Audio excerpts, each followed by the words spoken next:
អ្នកណាខ្លះតបមកលេងវ៉ុកស៊ីននៅមុខវាំងថ្ងៃសាទិត្យនឹងគួរតែមកលេងម្ដងសប្បាយរបស់គេមានរបស់ញ៉ាំច្រើនហើយមានល្បែងលេងកម្សាន្តសប្បាយទៀតនំពេញក្រុងល្អនំពេញក្រុងល្អអ្នកទាំងអស់គ្នាឃើញអត់គ្រាន់តែដើរមកដល់មានអារម្មណ៍សប្បាយតាំងពីដំបូងហើយឃើញពួកគេនាំគ្នាលេងល្បែងកម្សាន្តមានតាំងពីលោតអន្ទាក់លោតបាវ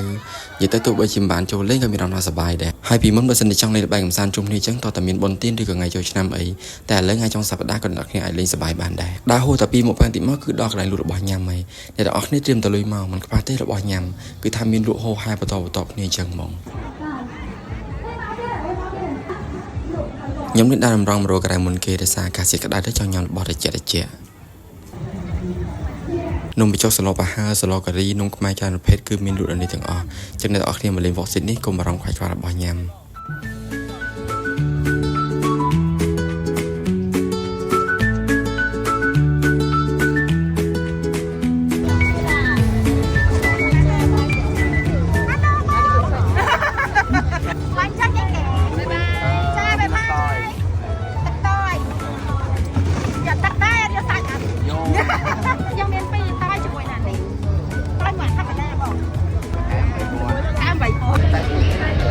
ក្រៅពីរបស់ញ៉ាំក៏មានលក់វត្ថុអនុស្សាវរីយ៍ដែរដែលគេធ្វើដោយដៃរបស់ខ្មែរយើងហ្នឹងណា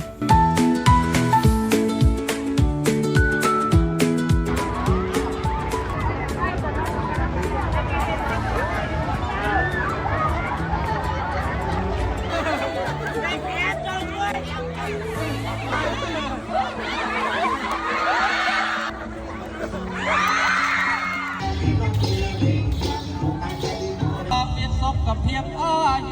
យូរជោគជ័យគ្រប់ភារកិច្ចទាំងអស់ដល់ឡៃមាត់ទលេដែរណាឪខ្លាចបានខ្លាយ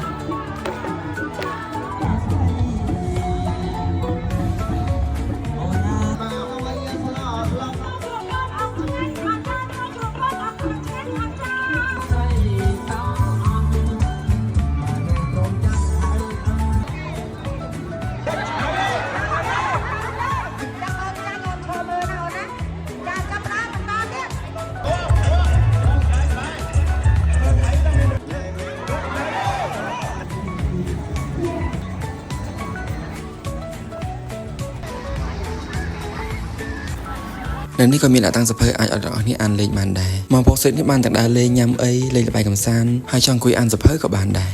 ហើយអ្នកទាំងអស់គ្នាមានដឹងអត់ថ្មីនេះមានព័ត៌មានផ្សាយថាក្រុងភ្នំពេញចុះចំណាត់ថ្នាក់ទី2ក្នុងចំណោមទីក្រុងមានជីវិតពេលរាត្រីល្អបំផុតទាំង14លើពិភពលោកអញ្ចឹងកុំភ្លេចមកលេងឲ្យបានទាំងអស់គ្នាផងណាអរគុណសម្រាប់ការទស្សនាវីដេអូមួយនេះជួបគ្នានៅវីដេអូក្រោយទៀតបាយបាយ